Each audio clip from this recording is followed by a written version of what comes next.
आदरणीय मित्रहरू, हामीले बजारबाट चक्कु किनेर ल्याउँदाखेरि रबरको बिट हुन्छ। केही टाइमपछि रबरको बिट फुक्लिन्छ, बिग्रिन्छ।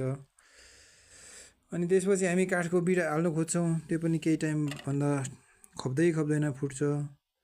त्यस्तो भएर हजुरहरू आपतमा हुनुहुन्छ। त्यस्तो हो भने आफै सिप गर्नुहोस्, आत्मनिर्भर बन्नुहोस्।